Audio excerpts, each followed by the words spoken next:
Pelayanan SPKT Polda DIY, jangan takut lapor polisi. Lapor polisi tidak dipungut biaya. Nah, sekarang saya melaporkan dugaan penyebaran berita bohong dan kebohongan oleh atas nama Joko Widodo. Saya membuktikan bahwa saya tidak takut lapor polisi. Asas equality before the law. Nah, kita akan buktikan prinsip persamaan di depan hukum. Apakah Polda DIY berani menindaklanjuti ini dan meminta klarifikasi dari Pak Jokowi dan saksi-saksi lain? Kita akan buktikan kinerja dan independensi, netralitas dari Polda DIY akan disorot oleh publik. Katanya Kapolri kan mengatakan siapa yang mengkritik paling berat, paling keras itu adalah sahabat Polri. Wah. Itu saya buktikan, tapi janganlah langsung Tangkap. dilaporkan. Dilaporkan.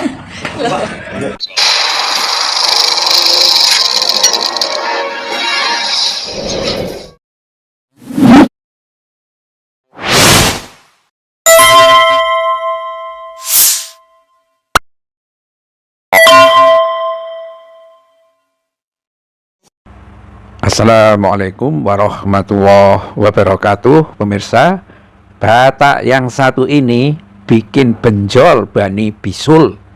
Tapi ada juga Batak yang lain penjilat. Tapi kan kaya raya, kan begitu.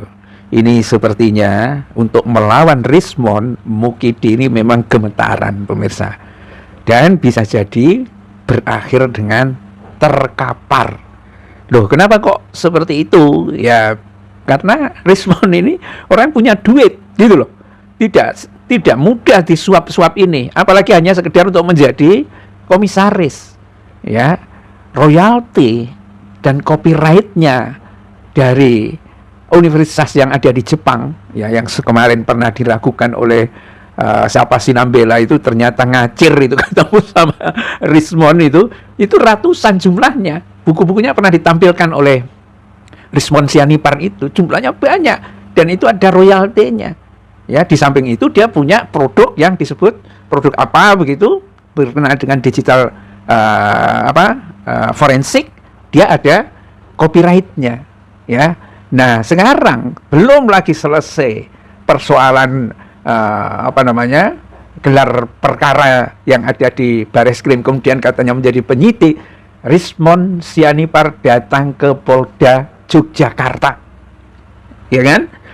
Dan datang ini adalah untuk melaporkan Mukidi lagi, ya, tentang berita bohong yang dibuat oleh Mukidi, sekaligus nantang Polda Yogyakarta, ya, dibaca tadi. Lapor aja ke Polda Jogja, gak dipungut biaya, ya kan? Nah, tantangan Rismon, ya, berani nggak Polda Jogja itu, ya, menindaklanjuti laporannya Rismon, karena Rismon ini sedang melaporkan Jokowi lagi. Kali ini, ya, bukan ijazahnya, tetapi pengakuan Jokowi, ya, yang waktu menjadi presiden itu, pemirsa, ya, kalau dia itu ngaku dari lulusan Gajah Mada dan ingat dengan Pak Kasmujo, ya kan? Pak Kasmujo, ada nggak Pak Kasmujo? Ya, dia tanya seperti itu sebetulnya karena sudah disiapin oleh anak buahnya seperti Pratekno atau mungkin doikan dari Fakultas Kehutanan dan sebagainya. Kasmujo sengaja diundang datang, mungkin jadi kasih amplop, mungkin apa gitu. Saya dulu itu punya dosen pembimbing skripsi, namanya Pak Kasmujo. Ada nggak? Ya, Kasmujonya datang dong dengan wajah yang lugu dan lain sebagainya, begitu kan? Nah, ini dosennya, Pak Kasmujo ini bentak-bentak saya dan lain sebagainya. Dalam situasi di mana Pak Kasmujo tidak bisa secara normal berbicara atas dirinya, karena mungkin depan panggung atau seperti apa, ya iya aja, ya. Tetapi ketika persoalan ini besar kemudian, ya, dan dia mungkin sudah menyadari, wes Pak, ya, mungkin anak cucunya dan lain sebagainya, daripada nanti mati membawa penipuan kepada rakyat, lebih baik jujur aja, ya kan? Dan Rismon Sianipar juga mendatangi rumahnya Kasmujo. Ya, Jokowi sebetulnya mendatangi juga rumahnya Kasmujo, tapi beda. Yang mana yang rumahnya Kasmujo kita nggak tahu persisnya, karena Jokowi datangnya kan pakai Alphard, ya, dan rumahnya harus memenuhi standar dong, ya kan? Kalau hanya pensiunan kecil gitu kan enggak. ya, dan ternyata Kasmujo mengatakan bahwa dia bukan pembimbing skripsinya Jokowi. Nipu nggak artinya Jokowi itu? Berani nggak disumpah? Akhirnya Jokowi ngaku gitu loh, bahwa memang dia bukan dosen pembimbingnya, bukan pembimbing skripsinya Jokowi, ya. Tetapi dia tidak pernah mau untuk minta maaf, ya, sewaktu presiden mengatakan seperti itu. Tapi beralih menjadi dosen pembimbing akademik, dan Pak Kasmujo tetap mengatakan dosen pembimbing akademik juga tidak, karena pada saat itu dia masih menjadi asisten dosen. Asisten dosen itu berbeda dengan dosen pembimbing akademik, ya. Nggak tahulah kenapa Jokowi berubah-ubah seperti itu. Tetapi memang kapan sih Jokowi ngomong benernya itu kan? Kecuali mungkin bisik-bisik dengan termul. Kamu kalau berhasil membunuh ini, kamu naik pangkat, ya kan? Kamu, saya suruh habisin itu Habib Rizik, habisin itu anaknya Amin Rais, mungkin, ya, dan seterusnya, ya. Nanti di akhirat itu akan terbongkar semua. Ya nggak tahu ya kita di kehidupan akhirat itu, tapi semua kejahatan, kezaliman itu akan dibalas semua di akhirat ini. Nah sekarang Rismon itu datang ke Jogja. Apakah Rismon punya agenda politik besar untuk menggulingkan Jokowi? Nggak ada. Rismon hanya ingin supaya Jokowi menunjukkan ijazah aslinya, dan memang dia itu mahasiswa yang menyelesaikan studinya di Fakultas Kehutanan. Itu yang dikejar Rismon. Dan itulah yang tidak mungkin dipenuhi oleh Mukidi.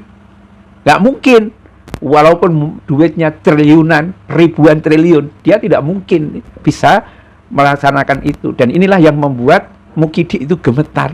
Karena mau nyuap Rismon tampaknya nggak butuh disuap. Mau ngasih jabatan seperti komisaris, Rismon juga nggak butuh, ya kan?